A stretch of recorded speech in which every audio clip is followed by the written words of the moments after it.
ಶಾಂತಿ. ಈ ಶಾಲೆಯಲ್ಲಿ ಇವತ್ತಿನ ದಿನ ವಿಶೇಷವಾಗಿ SSLCಯಲ್ಲಿ ಹೆಚ್ಚಿನ ಮಾರ್ಕ್ಸನ್ನು ತಗೊಂಡಿರೋಂಥ ಮಕ್ಕಳಿಗೆ ಸನ್ಮಾನ ಕಾರ್ಯಕ್ರಮ ಇದೆ. ವೇದಿಕೆ ತುಂಬ ಚೆನ್ನಾಗಿದೆ.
ವಿಶ್ವ ನೆರವೇರ್ತಕ್ಕಂಥ ಎಲ್ಲರಿಗೂ ಕೂಡ ವಂದನೆಗಳು.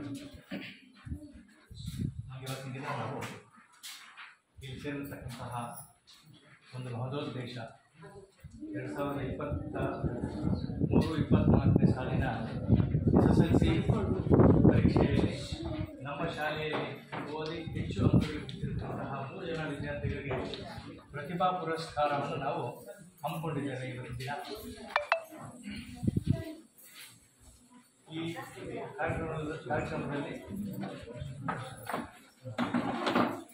ಕಾರ್ಯಕ್ರಮದಲ್ಲಿ ಎಲ್ಲರೂ ಕೂಡ ಮತ್ತೊಮ್ಮೆ ನಮಸ್ಕಾರವನ್ನು ಹೇಳ್ತಾ, ಈ ಒಂದು ಜಗತ್ತನ್ನು ಸೃಷ್ಟಿ ಮಾಡತಕ್ಕಂತಹ ಪರಮಾತ್ಮನನ್ನು ನೆನೆತಾ ಈ ಕಾರ್ಯಕ್ರಮವನ್ನು ಪ್ರಾರಂಭ ಮಾಡೋಣ.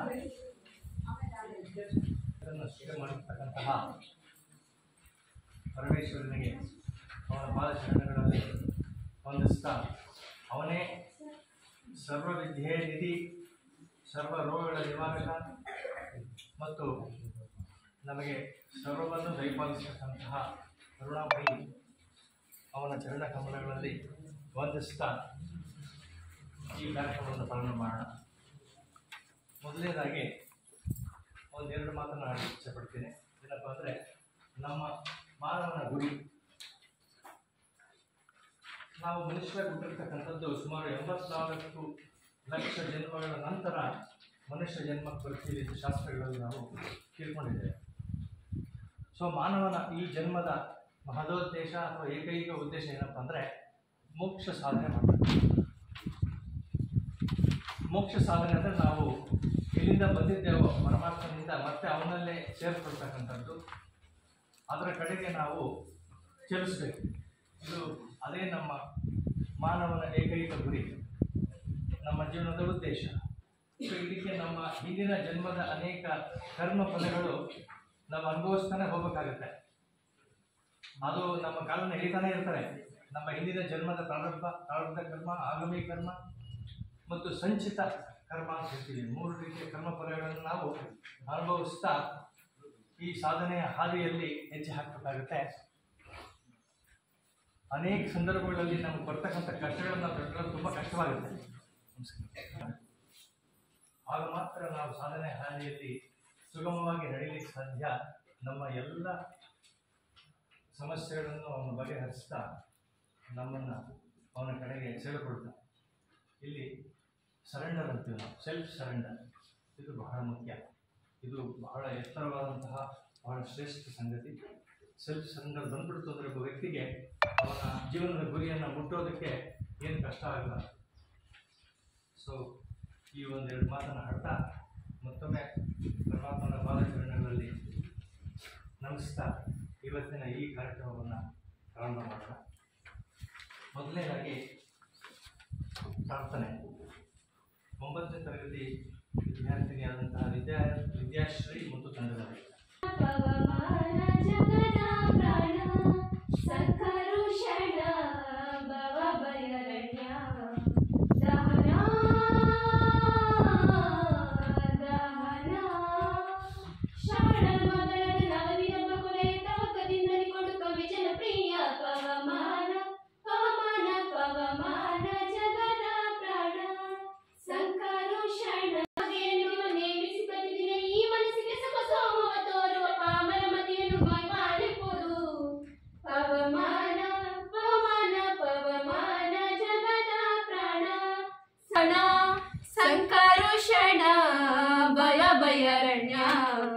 ದಹನ ದಹನ. ಹನುಮಂತನನ್ನ ದರ್ಶಿಸಲಿಕ್ಕೆ ಅವಕಾಶ ಮಾಡಿಕೊಟ್ಟು ಪ್ರಾರ್ಥನೆ. ಈಗ ಇಲ್ಲಿ ನೆರೆದಿರತಕ್ಕಂತಹ ಎಲ್ಲರನ್ನೂ ಕೂಡ ಸ್ವಾಗತವನ್ನು ಕೋರಲಿದ್ದಾರೆ ಶ್ರೀಯುತ ನಮ್ಮ ಶಾಲೆಯ ಶಿಕ್ಷಕರಾದಂತಹ ಶ್ರೀಯುತ ದರ್ಶನ್ ಸರ್ ಅವರು.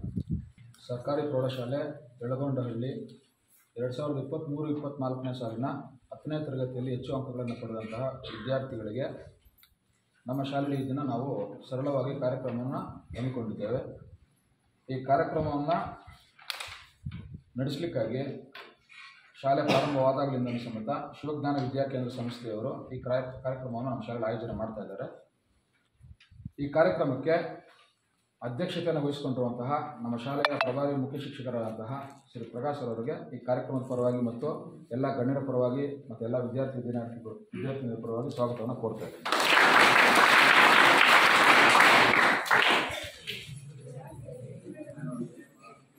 ಶಿವಜ್ಞಾನ ವಿದ್ಯಾಕೇಂದ್ರದ ಪ್ರಮುಖರು ಆಗಿರುವಂತಹ ನಿವೃತ್ತ ಮುಖ್ಯ ಶಿಕ್ಷಕರು ಆಗಿರುವಂತಹ ಮತ್ತು ಹಲವಾರು ಪ್ರಶಸ್ತಿಗಳನ್ನು ಪಡೆದಂತಹ ಶ್ರೀಯುತ MR ಕೃಷ್ಣಮೂರ್ತಿ ಸರ್ ಅವರಿಗೆ ಈ ಕಾರ್ಯಕ್ರಮದ ಪರವಾಗಿ ಪೂರ್ವಕವಾದಂಥ ಸ್ವಾಗತವನ್ನು ಬಯಸ್ತಾ ಇದ್ದೇವೆ. ಸರ್ ಅವರಿಗೆ ಅವರು ಸಮೇತ ಈ ಕಾರ್ಯಕ್ರಮಕ್ಕೆ ಪ್ರಮುಖ ಆಕರ್ಷಣೆ ಆಗಿದ್ದಾರೆ. ಅವ್ರಿಗೂ ಸಮೇತ ಈ ಕಾರ್ಯಕ್ರಮದ ಪರವಾಗಿ ಮತ್ತು ಎಲ್ಲ ವಿದ್ಯಾರ್ಥಿನಿಯರ ಪರವಾಗಿ ಆರ್ಥಿಕವಾದ ಸ್ವಾಗತವನ್ನು ಬಯಸ್ತೇವೆ.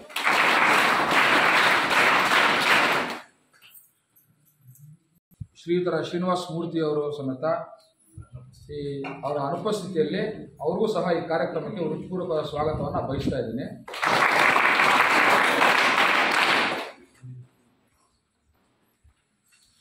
ಈ ಕಾರ್ಯಕ್ರಮಕ್ಕೆ ನಟರಾಜ್ ಮೂರ್ತಿ ಮತ್ತು ಹರೀಶ್ ಅವರು ಸಮಾಜ ಸೇವಕರು, ಅವರು ಸಹ ಈ ಕಾರ್ಯಕ್ರಮಕ್ಕೆ ಹಾಜರಾಗಿದ್ದಾರೆ. ಅವ್ರಿಗೂ ಸಮೇತ ನಮ್ಮೆಲ್ಲರ ಹೃತ್ಪೂರ್ವಕವಾದಂತಹ ಸ್ವಾಗತವನ್ನು ಬಯಸ್ತಾ ಇದ್ದೀನಿ.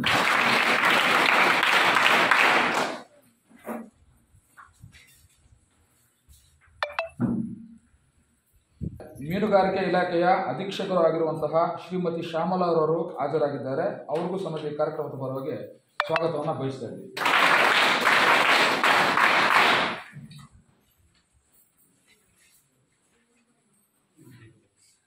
ಬ್ರಹ್ಮಕುಮಾರಿ ಈಶ್ವರೀಯ ವಿಶ್ವವಿದ್ಯಾಲಯ ಸಂಸ್ಥೆಯ ವತಿಯಿಂದ ನಮ್ಮ ಈ ಕಾರ್ಯಕ್ರಮಕ್ಕೆ ಶ್ರೀಯುತ BK ನಾರಾಯಣ ಸ್ವಾಮಿ ಸರ್ ಅವರು ಹಾಜರಾಗಿದ್ದಾರೆ. ಅವ್ರಿಗೂ ಸಮೇತ ಈ ಕಾರ್ಯಕ್ರಮಕ್ಕೆ ಸ್ವಾಗತವನ್ನು ಬಯಸ್ತಾ ಇದ್ದೀವಿ.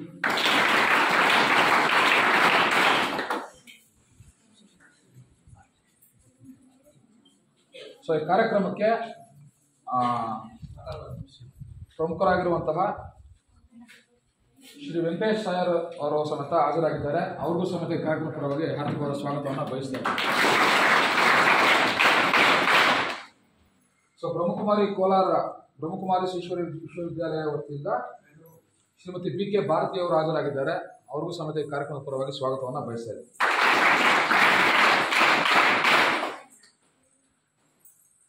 ಇದೇ ಯಳಗೋಡಹಳ್ಳಿ ಶಾಲೆಯ ನಿವೃತ್ತ ಶಿಕ್ಷಕಿಯಾಗಿ ಕಾರ್ಯನಿರ್ವಹಿಸಿರುವಂತಹ ಗಾಯತ್ರಿ ಮೇಡಮ್ ಅವರು ಸಮೇತ ಹಾಜರಾಗಿದ್ದಾರೆ. ಅವ್ರಿಗೂ ಈ ಕಾರ್ಯಕ್ರಮದ ಪರವಾಗಿ ಹೃತ್ಪೂರ್ವಕವಾದ ಸ್ವಾಗತವನ್ನು ಬಯಸ್ತಾ ಇದ್ದೀನಿ.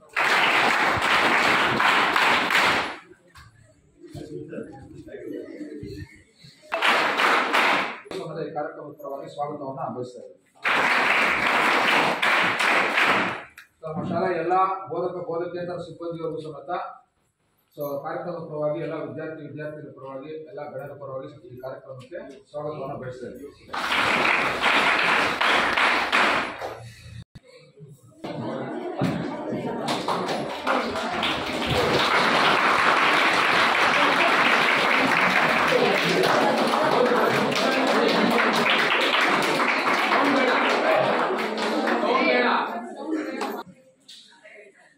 ಸನ್ಮಾನ್ಯ ಮುಖ್ಯೋಪಾಧ್ಯಾಯರೇ,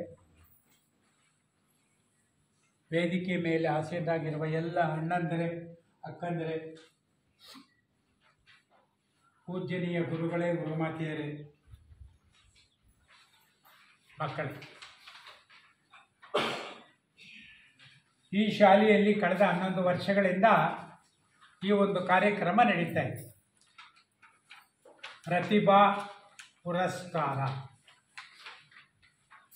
3 ಮಕ್ಕಳಿಗೆ ಅವರ ಸಾಧನೆಗೆ ಬೆಲೆಯನ್ನು ಕೊಟ್ಟು ಅವರನ್ನು ಗೌರವಿಸುವಂತಹ ಒಂದು ಅತ್ಯುತ್ತಮವಾದಂತಹ ಕಾರ್ಯಕ್ರಮ. ಈ ಕಾರ್ಯಕ್ರಮವನ್ನು ಈ ಶಾಲೆಯಲ್ಲಿ ನಮ್ಮೆಲ್ಲರ ಅತಿಥಿಗಳ ಮನಸ್ಸಿಗೆ ಬಹಳ ಸಂತಸವಾಗುವ ರೀತಿಯಲ್ಲಿ ನಡೆಸ್ತಾ ಇರೋದಕ್ಕೆ ಮುಖ್ಯೋಪಾಧ್ಯಾಯರು, ಅಧ್ಯಾಪಕ ವೃಂದ, ಮಕ್ಕಳಿಗೆ ಎಲ್ರಿಗೂ ನಾನು ನಮಸ್ಕಾರ ಮಾಡ್ತೀನಿ.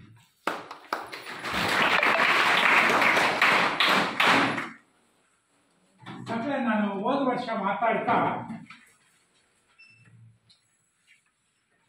ಬಹುಶಃ 9th 10th ಅಲ್ಲಿರೋ ಮಕ್ಕಳಿಗೆ ಗೊತ್ತಿರುತ್ತೆ, ನಂಬಿಕೆಯ ಬಗ್ಗೆ ಒಂದು ಸಣ್ಣ ಕಥೆಯನ್ನು ಹೇಳಿ ಜೀವನದಲ್ಲಿ ಯಾರ್ಯಾರನ್ನ ನಂಬಬೇಕು, ನಾವು ಯಾವ ರೀತಿ ನಂಬಿಕೆಯನ್ನು ಇಟ್ಕೊಂಡ್ರೆ ನಾವು ಜೀವನದಲ್ಲಿ ಪ್ರಗತಿ ಹೊಂದೋದಕ್ಕೆ ಸಾಧ್ಯವಾಗುತ್ತೆ ಅನ್ನೋದನ್ನ ತಿಳಿಸಿದ್ದೆ.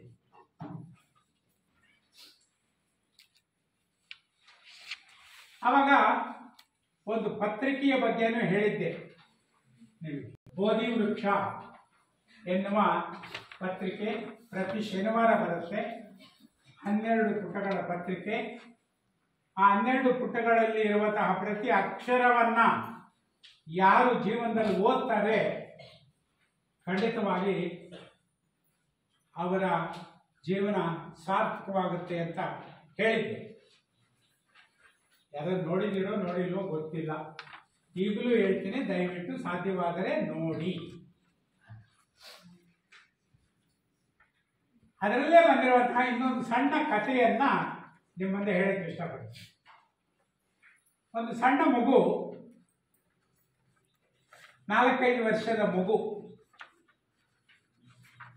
ಕೈಯಲ್ಲಿ 1 ರೂಪಾಯಿ ನಾಣ್ಯವನ್ನು ಇಟ್ಕೊಂಡು ಒಂದು ಅಂಗಡಿ ಹತ್ರ ಹೋಗುತ್ತೆ. ಅಂಗಡಿ ಯಜಮಾನರನ್ನ ಅದನ್ನ ತೋರಿಸ್ಕೊಂಡು ನಿಂತ್ಕೊಳ್ಳುತ್ತೆ. ಅವಾಗ ಯಜಮಾನರು ಎಷ್ಟಿದೆ ದುಡ್ಡು ಅಂತ, 1 ರೂಪಾಯಿ ಅನ್ನತ್ತೆ ಮಗು. ಏನ್ ಬೇಕು? ನನಗೆ ದೇವರು ಬೇಕು ಅನ್ನುತ್ತೆ. ಆವಾಗ ಅಂಗಡಿ ಯಜಮಾನಿಗೆ ತುಂಬಾ ಕೋಪ ಬಂದ್ಬಿಡುತ್ತೆ. ಬೈದು ಅವನಲ್ಲಿ ಕಂಡುಬಿಡ್ತಾರೆ ಕಡೆಗೆ. ಮಗು ಹತ್ಕೊಂಡು ಇನ್ನೊಂದು ಅಂಗಡಿ ಹತ್ರ ಹೋಗುತ್ತೆ. ಅಲ್ಲಿದ್ದವರು ಅದೇ ರೀತಿ ಬೈಕ್ ಕಳಿಸ್ತಾರೆ. ಈ ರೀತಿ ಸುಮಾರು 20 ಅಂಗಡಿಗಳ ಬಳಿ ಹೋದ್ರೂ ಆ 1 ರೂಪಾಯಿಗೆ ಅವನಿಗೆ ಬೇಕಾಗಿರುವ ದೇವರು ಸಿಕ್ಕಲಿಲ್ಲ. ಅದರ ಬದಲು ಬೈಗುಳ ಸಿಕ್ತು.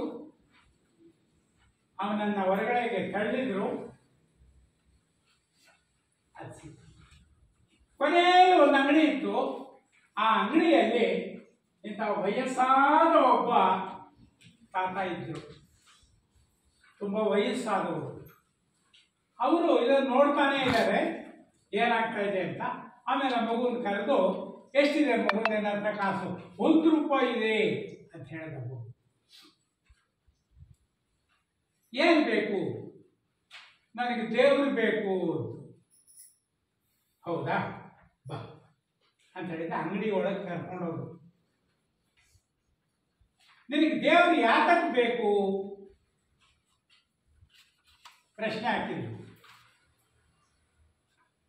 ನೋಡಿ, ಆ ಮಗು ಎಷ್ಟು ಚೆನ್ನಾಗಿ ಮಾತಾಡ್ತಾ ಇದೆ. 4-5 ವರ್ಷದ ಮಗು.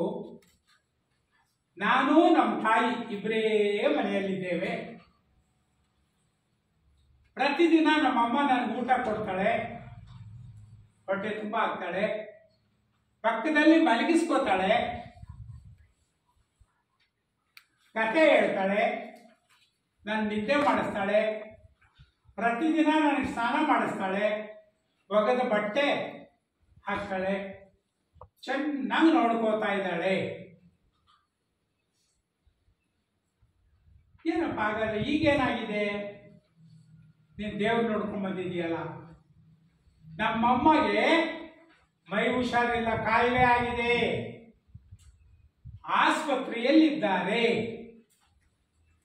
ಆ ಡಾಕ್ಟರ್ ಹತ್ರ ಕೇಳಿದೆ, ನಮ್ಮಮ್ಮಗೆ ಯಾವಾಗ ಗುಣ ಆಗುತ್ತೆ ಅಂತ ಅವರು ಏನಪ್ಪ ನಮಗೆ ಗೊತ್ತಿಲ್ಲ, ದೇವ್ರಿಗೇ ಗೊತ್ತಿದೆ ಅಂತ ಹೇಳಿದ್ರು. ಅದರಿಂದ ದೇವ್ರನ್ನ ಹುಡ್ಕೊಂಡು ಬಂದಿದ್ದೇನೆ, ಆ ದೇವ್ರನ್ನ ಕರ್ಕೊಂಡು ಹೋಗ್ಬೇಕು, ನಮ್ಮಮ್ಮನ ಬದುಕಿಸ್ಕೋಬೇಕು.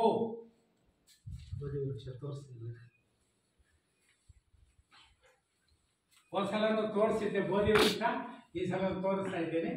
ಇದರಲ್ಲಿ ಶಿವಬಾಬಾ ಅವರ ವಿಚಾರ ಸಾಕಷ್ಟು ಬಂದಿದೆ.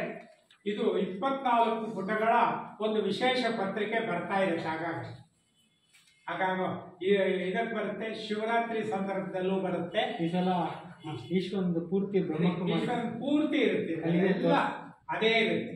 ಇಂಥದ್ದನ್ನು ಓದಬೇಕು, ಓದಿ ಜೀವನ ಸಾರ್ಥಕ ಮಾಡಿ, ಅದು ಬಹಳ ಮುಖ್ಯವಾಗಿದೆ. ನೋಡಿ ಎಷ್ಟು ಬೇಗ ನಮ್ಮಣ್ಣ ತುಂಬ ಧನ್ಯವಾದ. ಒಂದ್ಸಲ ಎಲ್ಲರೂ ಚಪ್ಪಾಳೆ ತಟ್ಟಿ.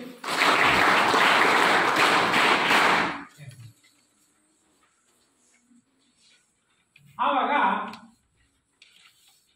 ಆ ಮುಖ ಹೇಳ್ತಾರೆ, ನೀನೇನು ಯೋಚನೆ ಮಾಡಬೇಡ,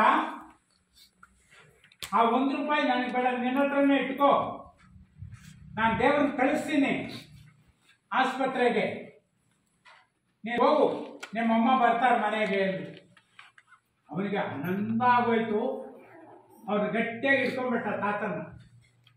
ಪಾಪ ಅವರು ತುಂಬ ಖುಷಿಯಾಗಿ ಅವ್ರಿಗೊಂದು ಚಾಕ್ಲೇಟೋ ಇದೋ ಏನೋ ಕೊಟ್ಟು ಇದು ಮಾಡಿ ಆಸ್ಪತ್ರೆಗೆ ಕಳಿಸಿದ್ರು. ಇವನು ಆಸ್ಪತ್ರೆಗೆ ಬರ್ತಾನೆ. ಬರೋದ್ರೊಳಗೆ ಏನಾಗಿರುತ್ತೆ, ಅಲ್ಲಿ ಡಾಕ್ಟ್ರು ಆಪರೇಷನ್ ಮಾಡಿರ್ತಾರೆ. ಆಪರೇಷನ್ನು ಸಕ್ಸಸ್ಫುಲ್ ಆಗಿರುತ್ತೆ. ಹಾಗೆ ಕಣ್ಣು ತೆಗೆದು ಆರಾಮಾಗಿ ಮಲಗಿದ್ದಾಳೆ. ಈ ಮಗು ಬರುತ್ತೆ, ಅಮ್ಮ ಅಮ್ಮ ಬಾ ಬಾ ಬಾ ಅಂತ. ಆಮೇಲೆ 2 ದಿನದಲ್ಲೇ ಅಮ್ಮ ಗುಣ ಆಗ್ಬಿಡ್ತಾರೆ, ಮನೆಗೆ ಬಂದ್ಬಿಡ್ತಾರೆ. ಮನೆಯಲ್ಲಿ ಅಮ್ಮನ ಜೊತೆಯಲ್ಲಿ ಖುಷಿಯಾಗಿರ್ತಾರೆ.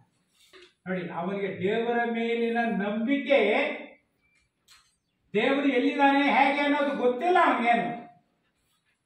ಆದರೆ ದೇವರೇ ಬಂದು ನಮ್ಮಮ್ಮನ ಬದುಕಿಸ್ದ ಎನ್ನುವ ನಂಬಿಕೆ ಅವನಿಗೆ ಬಂತು. ಆವತ್ತಿಂದ ಅವನು ಈ ಪರಮ ಭಕ್ತನಾಗುತ್ತೆ. ಎಷ್ಟು ಭಕ್ತನಾದ ಅಂತ ಹೇಳಿದ್ರೆ, ಪ್ರತಿದಿನ ದೇವರ ಪ್ರಾರ್ಥನೆ ಇಲ್ಲದೆ, ದೇವರ ಹೆಸರು ಹೇಳಿದೆ ಯಾವ ಕೆಲಸನೂ ಮಾಡ್ತಾ ಇರಲಿಲ್ಲ.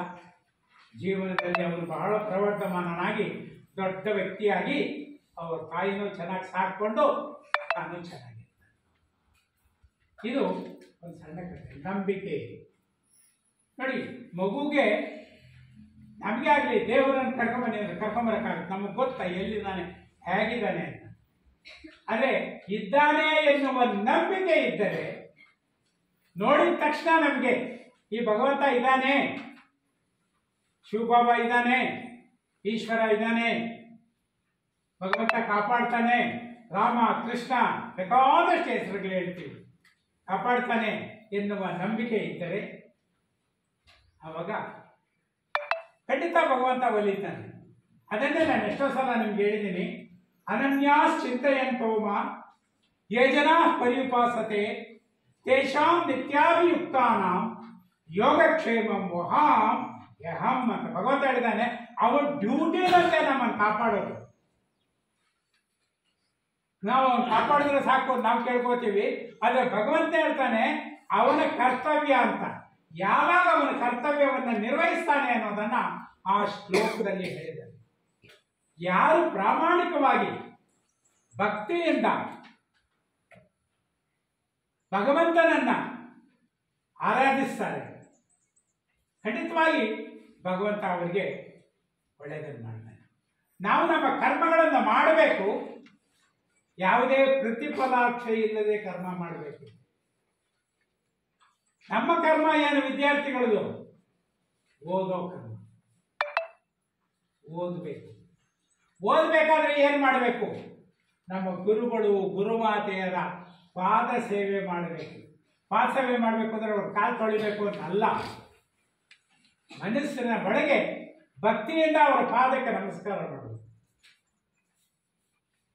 ಈ ದಿನ ಬರ್ತಿರೋ ಗುರುಗಳೇ, ಗುರುಮಾತೆಯರೇ, ನೀವು ಮಾಡೋ ಪಾಠ ನನ್ನ ಮನಸ್ಸಿಗೆ ಅಚ್ಚುಕಟ್ಟಾಗಿ ನಿಲ್ಲುವಂತೆ ಅರ್ಥವಾಗುವಂತೆ ದಯವಿಟ್ಟು ಮಾಡಿ. ಆ ಶಕ್ತಿಯನ್ನ ಭಗವಂತ ನಿಮಗೆ ಕೊಳ್ಳಿ, ಅದನ್ನು ಅರ್ಥ ಮಾಡಿಕೊಳ್ಳೋ ಶಕ್ತಿ ನನಗೆ ಕೊಳ್ಳಿ. ಅದರಿಂದ ನಾನು ನನ್ನ ಭವಿಷ್ಯವನ್ನು ರೂಪಿಸ್ಕೋತೀನಿ. ಹಾಗೆ ಹೇಗೆ ನಂಬಿಕೆಯನ್ನು ಇಡಬೇಕು ಮತ್ತು ವಿದ್ಯಾರ್ಥಿಗಳು ಹೇಗೆ ಕ್ರಮಬದ್ಧವಾಗಿ ಶಾಲೆಗೆ ಬಂದು ಕಲಿಯಬೇಕು, ಇನ್ನೂ ಮುಂತಾದ ಹಿತವಚನಗಳನ್ನು ವಿದ್ಯಾರ್ಥಿಗಳಿಗೆ ಎಲ್ಲರಿಗೂ ನೀಡುವಂತಹ ಶ್ರೀಯುತ ಅವರಿಗೆ ಧನ್ಯವಾದಗಳನ್ನು ತಿಳಿಸ್ತಾ ಈಗ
ಬನ್ನಿ ನೀವು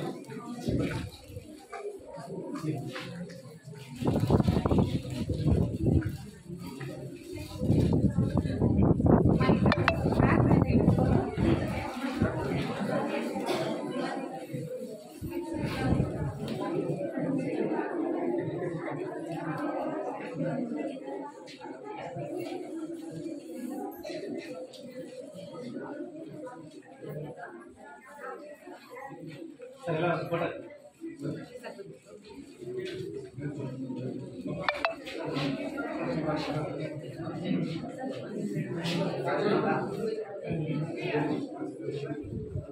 ಅದೇ ರೀತಿಯಾಗಿ ಮಕ್ಕಳೇ ಪ್ರತಿ ವರ್ಷದಂತೆ ಗಾಯತ್ರಿ ಮೇಡಮ್ ಅವರು ಈ ವರ್ಷನೂ ಕೂಡ ಪ್ರಥಮ ಮತ್ತು ದ್ವಿತೀಯ ಬಂದಿರತಕ್ಕಂಥ ವಿದ್ಯಾರ್ಥಿಗಳಿಗೆ ಅವರು ವೈಯಕ್ತಿಕವಾಗಿ ಸಹಾಯವನ್ನು ಮಾಡ್ತಾನೆ ಇದ್ದಾರೆ. ಅವ್ರು ಈ ವರ್ಷನೂ ಕೂಡ ಅವ್ರು ಹೇಳಿದ ತಕ್ಷಣ ಬರ್ತೀವಿ ಸರ್ ಅಂತ ಹೇಳಿದ್ರೆ ಈಗ ಅವ್ರಿಗೆ ನಮ್ಮೆಲ್ಲ ಮಕ್ಕಳಿಗೂ ಅಂದ್ರೆ 3 ಜನ ಮಕ್ಕಳಿಗೆ ಕೂಡ ಧನ ಸಹಾಯ ಮಾಡ್ತಾ ಇದ್ದಾರೆ. ಅವರಿಗೆ ದೇವರು ಆಯುರಾರೋಗ್ಯ ಐಶ್ವರ್ಯ ಎಲ್ಲ ಕೊಟ್ಟು ಇನ್ನೂ ಹೆಚ್ಚಿನ ಒಂದು ಧನ ಸಹಾಯ ಮಾಡಲಿಕ್ಕೆ ಅವಕಾಶ ಮಾಡಿಕೊಡಿ ಅಂತೇಳಿ ಅವರಿಗೆ ಧನ್ಯವಾದ ಅರ್ಪಿಸ್ತೀನಿ.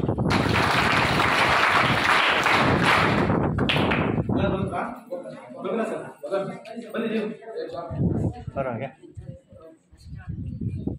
ಹೆಸರು ಹೇಳಿ.